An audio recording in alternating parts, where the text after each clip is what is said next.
Bonjour, monsieur l'inspecteur, je suis le professeur Robert Armitage de l'Université du Miskatonic, et je viens pour m'entretenir avec vous d'une bien étrange affaire. En effet, dans un coffre couvert de coquillages et de coraux qui s'est échoué sur la plage de Blackhaven Bay, j'ai trouvé cette lettre que je vais vous lire.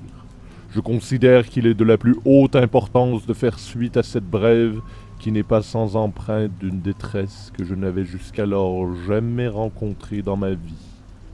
Voici ce que le capitaine Henry Grimharvest relate dans son témoignage étampé d'une bien singulière poésie.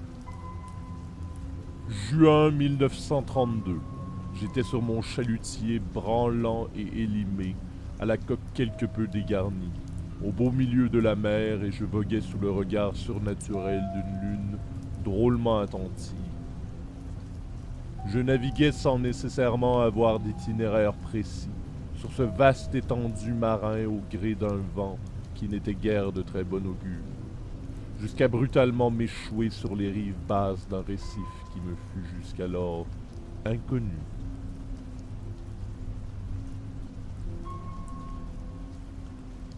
Le vent sifflait de la façon la plus désagréablement stridente et venait s'engouffrer dans les brèches évidées qui constellaient le bois croulant de mon bien misérable navire.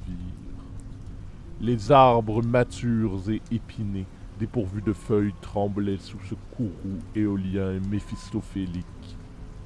La lune gigantesque, luisante, projetait ses rayons qui se couchaient en faisceaux sur les remous marins et miroitaient dans les cristaux de verre poli qui parsemaient cette plage de la perdition. Une pluie battante martelait le sol de l'île et curieusement ne s'abattait nulle part ailleurs que sur cet atoll de la damnation. L'île hiératique qui dessinait ses sinistres contours sous le clair de lune gibbeux et sous mes yeux apeurés n'avait rien de très rassurant. Cette terre insulaire était couverte d'une substance verdâtre et cristalline qui semblait respirer, comme des poumons qui s'emplissent d'air et qui gonflent. Respirer étant le propre du vivant, je me demandais quelle immonde créature pouvait avoir pour organe ce capharnaüm labyrinthique de cristaux trémulants. L'étrange amas ressemblait en effet à des veines frémissantes qui, pleines de vitalité dans la nuit glaciale, palpiteraient et sinueraient sur le parterre rocheux devant mon regard hypnotisé d'effroi. Ce fatras impur semblait esquisser un chemin à travers la charmille sous les arbres dégarnis. Je suivis la piste que le dédalique entassement de boyaux semblait tracer, et j'arrivai à l'entrée d'une caverne bordée par les terminaisons veineuses de la chose qui tapissait le sol de ce havre de toutes les calamités. Il brillait dans l'antre rocailleux une faible lueur verdâtre en tout point semblable à celle que dégageait la mystérieuse substance que je rencontrai plus tôt. Mais celle-ci était légèrement bleuie, comme si elle s'était amalgamée au reflet d'une source d'eau. Sur les murs qui étaient faiblement éclairés, je perçus des formes qui semblaient avoir été gravées à la main par une civilisation archaïque et bien antérieure aux premiers humains. Comme si cette grotte avait jadis été le funeste berceau même de sombres rituels impies et autres pratiques inénarrables.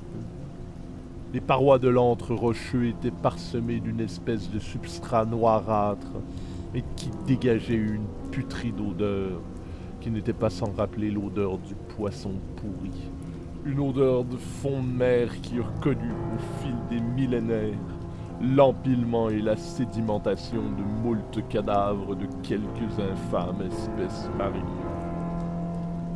Profane que j'étais, je me décidai à tâter l'étrange moelle qui dégoulinait du mur, et c'est à ce moment-là précisément que je portai contre ma volonté le substratum boueux à ma bouche. Comme si une entité me l'avait ordonné, comme si une volonté hétéronome s'était insufflée en mon être, dès que l'essence putréfactive eut pénétré ma cavité buccale. Je sentis mes membres se tordre de spasmes viscéraux et incontrôlables, Ils étaient attaqués de toutes parts par un odieux maléfice. Ce fut ensuite au tour de mes yeux de subir le même martyre.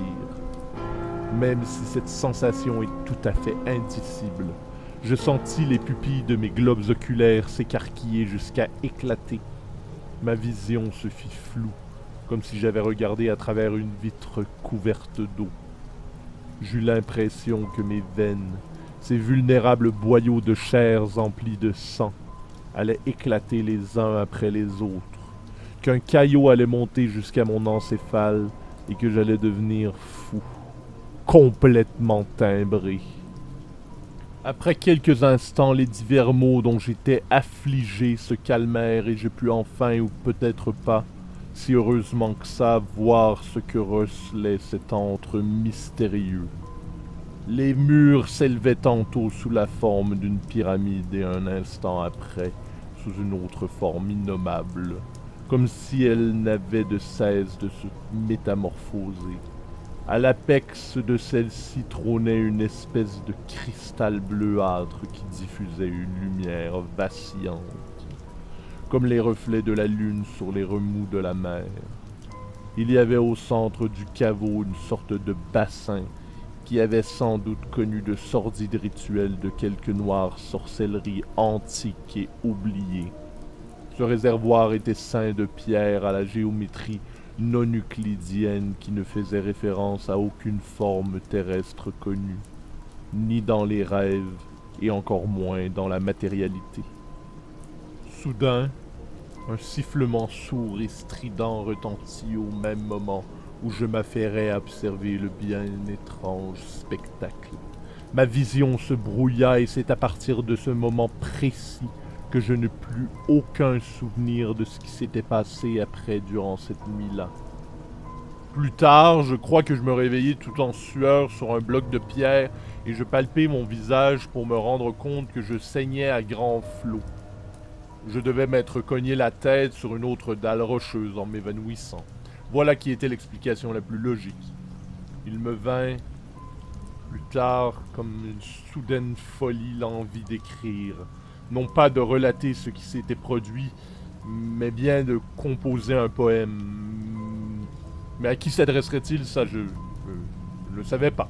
Je commençai par écrire une lettre dans laquelle je m'affairais à décrire la mer et un curieux objet qui perforait les eaux de celle-ci et s'élevait vers le sommet des cieux assombris. Je me vis affligé par d'horribles visions. Au début, c'était vague, mais plus les semaines défilaient, les mois et les années, et plus les hallucinations s'aggravaient et devenaient claires, comme si j'y étais.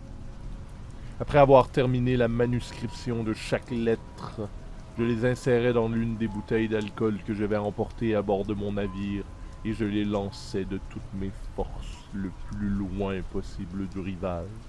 Un jour, alors qu'une bouteille que je catapultai de mes mains bourrues amérie sur une vague, j'eus l'impression de distinguer un tentacule sortant de l'eau et qui eût englouti le contenant avec lui dans les profondeurs. Le temps avançait encore et encore, et je ne savais plus trop à quelle époque je me trouvais faute de rapport avec le monde extérieur. Naufragé sur cette île abandonnée des dieux, je me mis à entendre une voix, un timbre sourd et caverneux. Je commençai à poétiser l'existence et les caractéristiques d'une cité engloutie sous les flots. Une cité millénaire du nom d'Hurlier. J'entendis un appel, celui des profondeurs, et je me dirigeai vers les sombres eaux et plongeai. Pardonnez-moi, mais le reste du texte semble s'être estompé pour cause d'humidité. Mais nous avons tout de même le post-scriptum qui est d'un intérêt plus que certain. Post-scriptum. C'est sous les sournois effets d'une bouteille de whisky vieillie en fût que je griffonnai la chair de ce papier à l'être rendu humide par les flots quelques moments avant de sombrer définitivement dans la folie la plus écartée de la raison.